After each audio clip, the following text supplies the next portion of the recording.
ఓం నమో భగవతే వాసుదేవాయ. వ్యాసప్రణీతమైన మహాభాగవత కథాసారం సంపూర్ణంగా అందించే ప్రయత్నం చేస్తున్నాం. ఈ అమృత ఫలాన్ని మీరు ఆస్వాదిస్తూ మీ పిల్లలకి అందరికీ కూడా కథారూపంలో దీన్ని తెలియజేయండి. ఆ వాసుదేవుడి యొక్క అనుగ్రహం అందరికీ ఉండాలని చెప్పి కోరుకుంటూ, కరారవిందేన పదారవిందం ముఖారవిందే వినివేశయంతం వటస్య పత్రస్య పుటేశయానం బలం ముకుందం మనసా స్మరామి. కృష్ణం వందే జగద్గురుం. ఓం శ్రీ మహాగణాధిపతయే నమః. ఓం నమో శ్రీ లక్ష్మీ వెంకటేశ్వర స్వామినే నమః. ఓం నమో భగవతే వాసుదేవాయ. ఓం ముదాకరత్తమోదకం సదా విముక్తి సాధకం కళాధరావతం సకం విలాసిలోకరక్షకం అనాయకైకనాయకం వినాశితే బదైత్యకన్నతా సుభాసునాశకం నమామితం వినాయకం. నారాయణం నమస్కృత్య నరం చైవ నరోత్తమం దేవీం సరస్వతీం వ్యాసం తతో జయముదీరయేత్. శ్రీ గురుభ్యో నమ, పితృభ్యో నమ, మాతృభ్యో నమ, ఋషిభ్యో నమ. మరి ఈరోజు మనం దక్ష ప్రజాపతి యొక్క సంతానం 60 మంది పుత్రులు కలిగారు వారికి. అసలు వారి వల్ల ఈ యొక్క సృష్టి అంతా కూడా ఆయన చేసిందే. సరే, ఇప్పుడు ప్రాచీన బర్హి అని ఒక ఆయన ఉన్నాడు. ఆయనకి 10 మంది పుత్రులు, కుమారులు. వారు ప్రచేతసులు అని.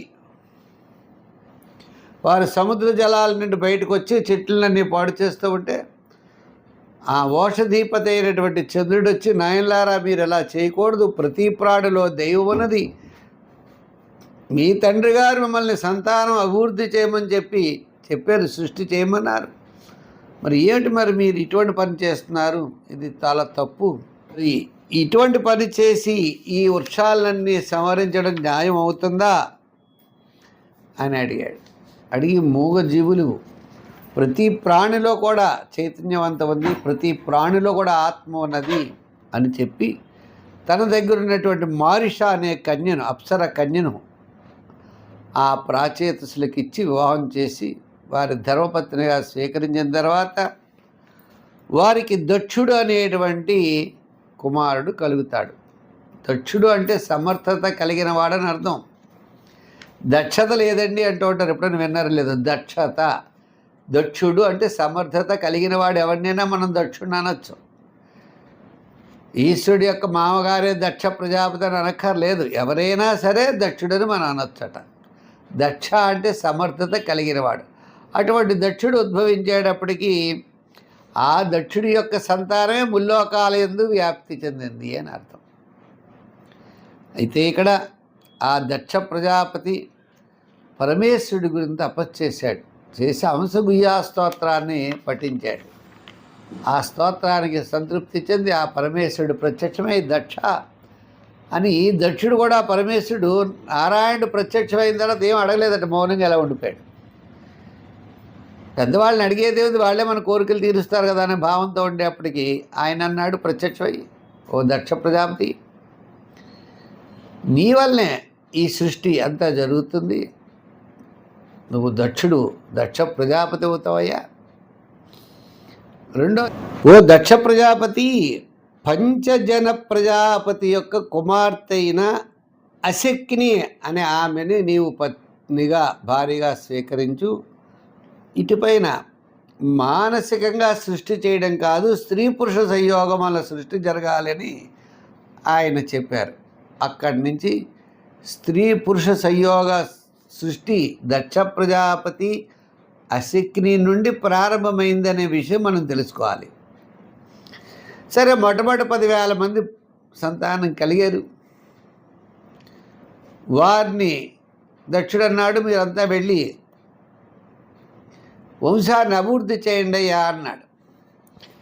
ఈ హరియశ్వరులు వచ్చి నారాయణ సరస్సు అనే తీర్థంలో స్నానం చేసి అక్కడి నుండి తపస్సు చేస్తుంటే నారదుడు వచ్చి, ఎందుకయ్యా మీరు మూర్ఖుల్లా ఉన్నారు, ఈ భూమి యందు వాసన ఎందుకు, పునరపి మరణం పునరపి జననం కలుగుతుంది. ఆ విష్ణుమూర్తిని మీరు ఆరాధిస్తే పునరావృత్తి రహితమైనటువంటి విష్ణులోకాన్ని మీరు పొందొచ్చు అని చెప్పి, వారు కూడా ఎప్పుడైతే భాగవత ధర్మాల యందు ఆసక్తి కలిగిందో వాళ్ళు ఈ యొక్క తండ్రి చెప్పిన మాటను పక్కన పెట్టి విష్ణువు గురించి తపస్సు చేయడం ప్రారంభించారు. అయ్యయ్యో అనుకుని బాధపడుతూ మళ్ళా దక్ష ప్రజాపతి 1000 మంది పుత్రుల్ని కేకేసి వంశం అభివృద్ధి చెందడానికి మీరు ప్రయత్నం చేయండి అని చెప్పి ఆశీర్వదించాడు. దానికోసం తపస్సు చేయమన్నాడు. మళ్ళా వాళ్ళు వచ్చి అన్నగారులు ఏ త్రావలో అయితే ఉన్నారో ఆ సరస్సులో స్నానం చేసేప్పుడు మళ్ళా నారదుడు వచ్చాడు. నారదుడు వచ్చిన తర్వాత వీళ్ళు ఇంకా విష్ణు గురించే తపస్సు చేస్తామని చెప్పి నిర్ణయం తీసుకుని అతని యొక్క ఉపన్యాసాలకి అతను విష్ణు యొక్క గొప్పతనాన్ని చెప్పడం చేత భాగవత యందు ధర్మాల్ని ఆసక్తి కలిగిన వారి భూమి మీద మళ్ళా పుట్టడం చావడం అనేందుకు విష్ణుమూర్తినే మనం కొలుద్దామని చెప్పి విష్ణుమూర్తి గురించి తపస్సు చేసి విష్ణులోకాన్ని పొందుతారు.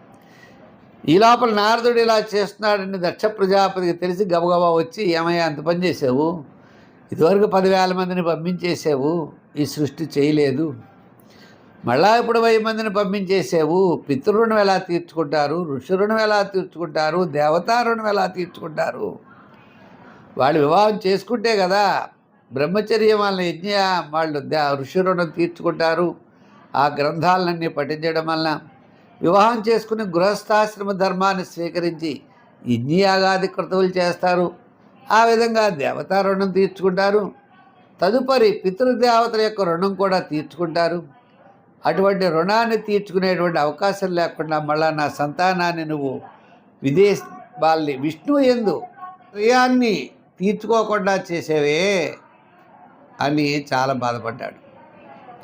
బాధపడి నువ్వు నారాయణుడు భక్తుడిగా చెబుతూ నా యొక్క నారాయణుడు చెప్పినటువంటి మాటని, నారదుడా ఎంత పని చేసేవయ్యా, ఋషి యొక్క రుణత్రయం ఉన్నదే, ఈ రుణత్రయాన్ని తీర్చుకోకుండా నా పిల్లలు ఇలా చేసావు, మహావిష్ణువు ప్రత్యక్షమై ఈ యొక్క సృష్టిని చేయమని నన్ను ఆజ్ఞాపిస్తే నేను సృష్టి చేస్తూ ఉంటే నువ్వు సృష్టికి ప్రతి సృష్టి అనేట్లుగా సృష్టిని ఆపేస్తున్నావు, మరి నువ్వు విష్ణు భక్తుడు ఎలా అవుతావు, నువ్వు చాలా మోసగారిగా ఉన్నావు అని చెప్పి నారదుడి మీద కోపం చెందినటువంటి దక్షుడు నారదుడిని శపిస్తాడు.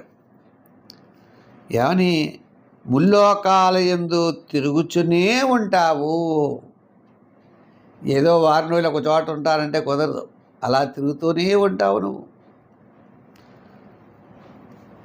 అని ఇలా శాపాన్ని ఇచ్చాడు. నారదుడు అన్నాడు సర్లే కానీ అని చెప్పి ఆయన ఏమనలేకపోయాడు. ఆ దక్షుడిచ్చిన శాపాన్ని అనుభవిస్తూ నారదుడు వెళ్ళిపోయాడు. బ్రహ్మగారు వచ్చి బాధపడుతూ ఉంటే ఆ దక్షుడిని ఓరడించాడు బ్రహ్మగారు, కంగారు పడకు, ఇప్పుడు అత్యద్భుతమైనటువంటి సంతానం కలుగుతుంది, ఈ సంతానం వల్లే నీకు సృష్టి క్రమం సృష్టి అంతా చేస్తావు, వారి వల్లే యొక్క వంశం అంతా అభివృద్ధి చెందుతుంది, ఈ సృష్టిలో ప్రతి వస్తువు వాళ్ళ వల్లే పుడుతుంది అన్నాడు. మనుషులే కాదు, పశుపక్షాదులు జంతువులు అన్నీ కూడా వాళ్ళ వల్ల పుడతాయి, నీవు చేయవలసిన కార్యక్రమం గొప్పదై ఉన్నది.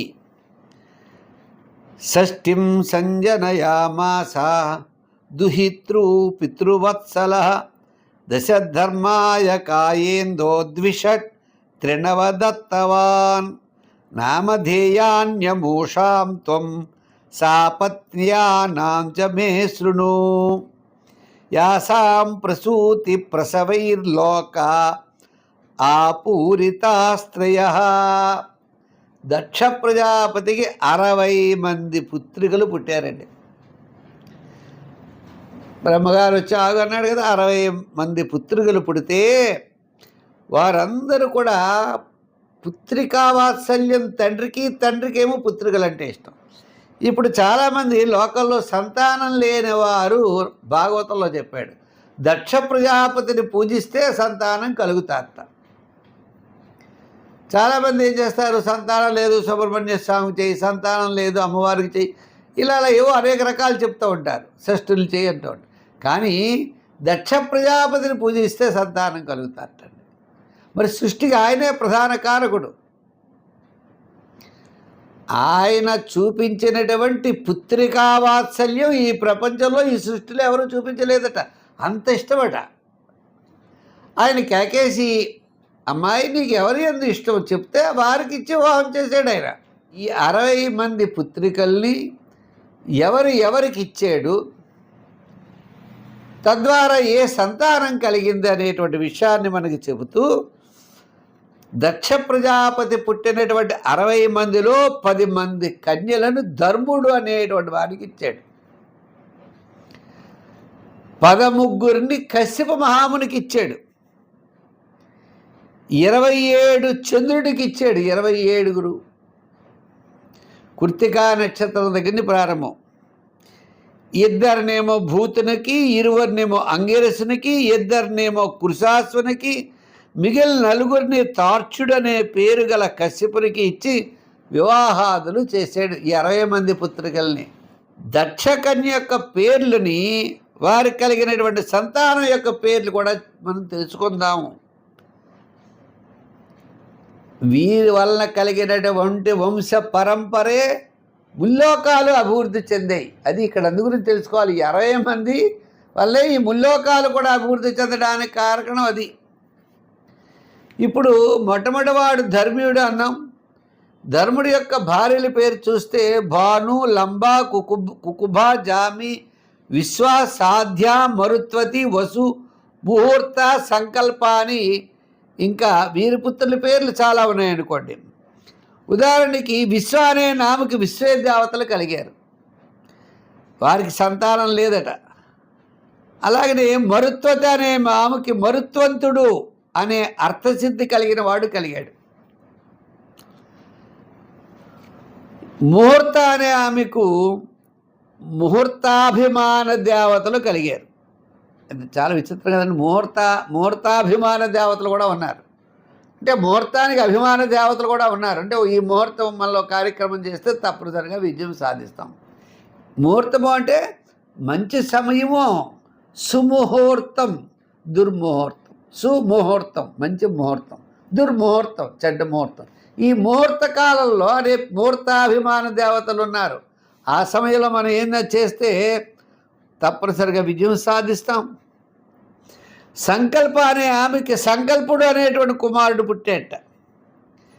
ఇలా వసువు అనే ఆమెకు 8 మంది వసువులు జన్మించారు. అష్టవసువులు అంటారు, మీరు వినే ఉంటారు.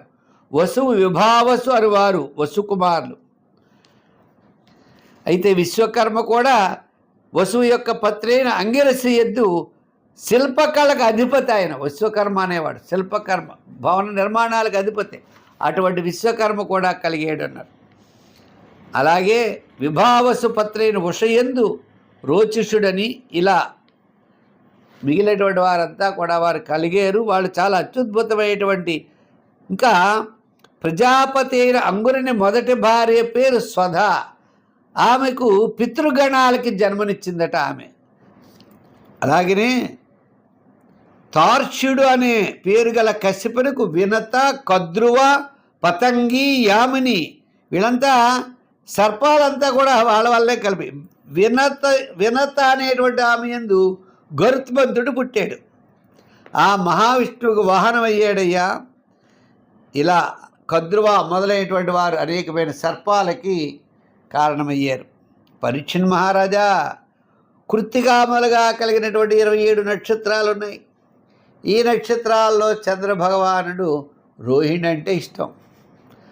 మిగిలిన నక్షత్రాలు మమ్మల్ని సరిగ్గా చూసుకోవట్లేదని దక్ష ప్రజాపతికి చెప్పారు. దక్షుడు వెంటనే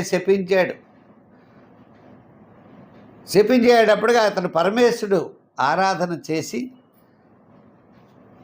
కృష్ణపక్షం, శుక్లపక్షం. శుక్లపక్షంలో చంద్రుడు 15 రోజులు అలా అభివృద్ధి చెందుతాడు. పౌర్ణమి వస్తుంది, నిండు చంద్రుడు వస్తాడు. 16 కళలు కలిగిన చంద్రుడు ఒక కళను పరమేశ్వరుడి యొక్క శిరస్సు మీద ధరిస్తాడు. ఇంకా 15 కళలే ఉంటాయి. పౌర్ణమి ఏర్పడుతుంది. అక్కడికి మళ్ళీ ఆ కృష్ణపక్షంలో ఒక్కో కళ క్షీణిస్తుంది. వాళ్ళు ఎవరికి కూడా సంతానం లేదట. అది ఇక్కడ విషయం ఏంటి అంటే ఈ చంద్రుడు క్షీణించడం వల్ల ఆయన ఇంక సంతానం లేరు అన్నారు. ఆయన పరమేశ్వరుడి ద్వారా కళలు అభివృద్ధి చెందేట్టుగా, కళలు క్షీణించేటట్లుగా ఉన్నారు. అలాగే కశ్యప ప్రజాపతి అనుకున్నాం, ఆయన చాలా గొప్పవాడు. లోకంలో ఆయన భార్యలు మనకి తల్లుల్లాంటి వారు. ఈ జగత్తంతా సృష్టించబడినది వారి వల్లే, కశ్యపుడి వలన. అరిష్ట, సురస, ఇల, ముని, క్రోధవస, తామ్ర, సురభి, నరమ, తిమి అనే ఇది. తిమి అనే భార్య ద్వారా, ఇక్కడ కశ్యపుడు తిమి అనే భార్య ద్వారా జలచరాలు, జంతువులు, నీటిలో ఉన్న జంతువులన్నీ పుట్టాయి. శరమయ అనేటువంటి ఆమె ద్వారా పులులు మొదలైన నివసించే జంతువులు పుట్టాయి. సురభి అనే ఆమె ద్వారా ఎద్దులు, గోవులు, ఇవన్నీ 2 గిట్టలు గల ఇతర పశువులన్నీ జన్మించాయి. తామ్ర అనే ఒక ఆవిడ ఉంది, ఆవిడ ద్వారా రాబందులు, గ్రద్దలు మొదలైనటువంటి వేటాడే పట్టులు పుట్టారు. ఇలా క్రోధవశ పాము, తేళ్ళు మొదలగు విష జంతువులు కలిగాయి. ఇలా ఆమెకు వృక్షాలు, లతలు, తీగలు మొదలైనవన్నీ భూమి మీద ఉత్పన్నమయ్యేటువంటి వనస్పతులన్నీ ఉదయించాయి. సురస అనే ఆమెకు రాక్షసులు పుట్టారు. ఇలా హయగ్రీవుడు, విభావసుడు మొదలైన వారంతా కూడా పుట్టారయ్యా. అలాగే ఓ పరీక్షణ్ మహారాజా, మీ తాత అయినటువంటి అర్జునుడు నాడే, అర్జునుడు మరి మనవడే కదండి పరీక్షిత్తు, అతడు ఒక్కడే ఇంద్రుడికి ప్రియాన్ని కూర్చడం కోసం ప్రయత్నం చేశాడు. రాహు అనేవాడు ఉన్నాడు, వాడు కూడా రాహు గ్రహంలో చేరిపోయాడయ్యా. ఇలా 100 మంది పుత్రులు కేతువులుగా వ్యవహరించబడుతూ ఉంటారయ్యా. ఇంకా చాలామంది ఉన్నారు. మనం ఈ యముడు, యమధర్మరాజు, వివస్వంతుడి యొక్క 2వ భార్య పేరు ఛాయ, ఆమె యందు శని, సావర్ణ్య అనే మనువు, తపతి అనే కూతురు జన్మించారు. తపతికి సంవరుని భార్య అయ్యింది. ఇలా మన యొక్క సృష్టి అంతా కూడా రాక్షసులు పుట్టారు, దేవతలు పుట్టారు, చెట్లు, వానలు, ఇవన్నీ కూడా ప్రతి ప్రాణి కూడా వీరవర్ణే.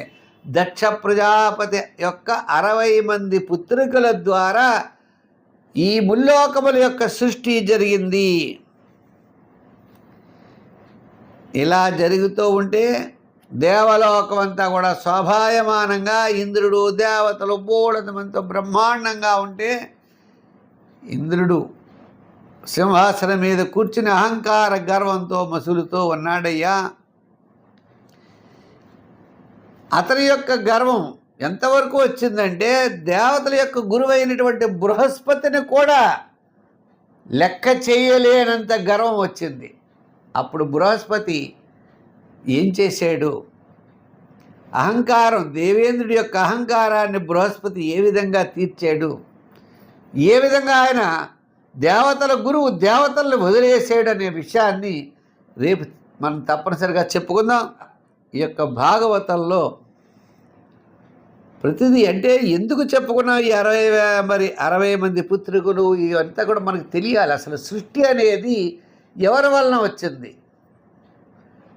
ఈ ముల్లోకాల్లో ఎవరి వలన ఈ వృక్షాలు పుట్టాయి, పశువులు పుట్టాయి, పక్షులు పుట్టాయి, మానవులు పుట్టారు, మరి గోవులు, ఇలా ప్రతి ప్రాణి ఎవరి వలన పుట్టింది అనేటువంటిది అంతా కూడా దక్ష ప్రజాపతి యొక్క కుమార్తెలు, మునులు వివాహం చేసుకుని వారి ద్వారా ఈ యొక్క సంతానము, ఈ యొక్క వంశము అంతా కూడా అభివృద్ధి చెందిందయ్యా.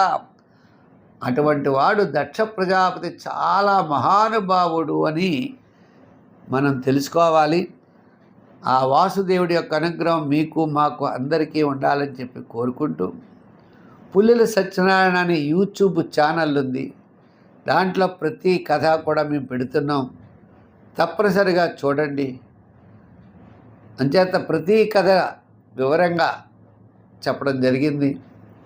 మీరు చూస్తూ 10 మందికి దీన్ని అందిస్తారని చెప్పి కోరుకుంటూ, మళ్ళా రేపు మనం బృహస్పతి దేవతలు ఎందుకు వదిలేశారు, అసలు ఏమిటి ఆ వివాదం ఏమిటి, తర్వాత ఏం జరిగింది, దేవతలు ఎంత నష్టపోయారు అనేటువంటి విషయాన్ని మనం, ఉత్తరాసుర సంహారం రాబోతోంది, మంచి మంచి కథలన్నీ కూడా మన భాగవతంలో ఉంటాయని తెలియజేస్తూ, మైల్లో అక్కడక్కడ వంశక్రమాలు వేదాంత విషయాలు ఉంటాయి.